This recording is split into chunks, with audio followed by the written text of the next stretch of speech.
Ayan, good morning mga ka-Junini. Nandito ako ngayon sa Peaceport ng Kawa. Ayan.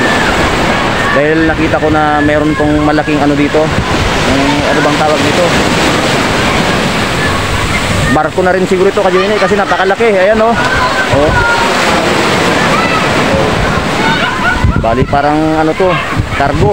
Kinakargaan ng mga container o mga karga ka-Junini. Ayan, napakaraming bata sa taas. So inakyat talaga nila. Malaki pala. Junini, ayan oh. Iron Man 1, napakalaki oh.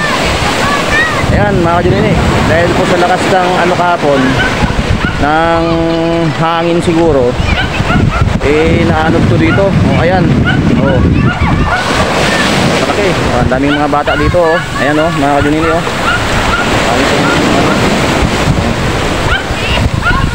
Ayan, inakyat ng mga bata sa taas, parang wala namang laman.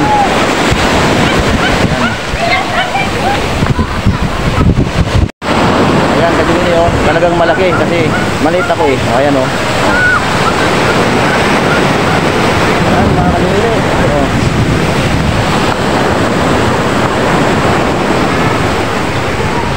Malaki ng na to, barko. Ayan mga bata, ang tataas, matalon sila galing sa taas. Talagang malalakas ang loob ng mga sa dagat. Ayan, no? Dito lang po yan sa bayan namin sa Maytom mga ka-Junini. Ayan. Oh. Kaya sinadya ko dito pumunta para makita ko rin.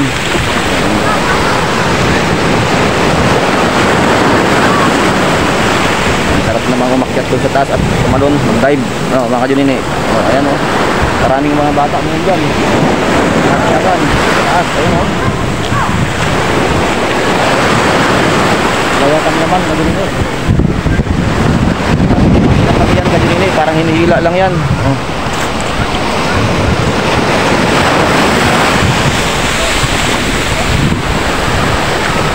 Yung Peaceport namin dito sa Maytom ka-Junini, yung sa Kawa, barangay Kawa.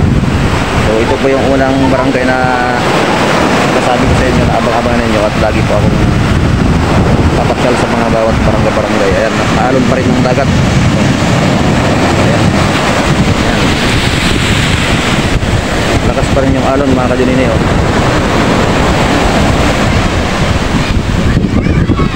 So ito po yung unang natin, barangay Kawa. Yan, yan po yung una kong pinuntahan na barangay ha. So yung mga ibang barangay, susunod na naman yan mga ka-Junini, sigurado yan. Ayan, napakarami po ng ngayon oh, tingga na mga bangka oh, sa dagat oh, ayun.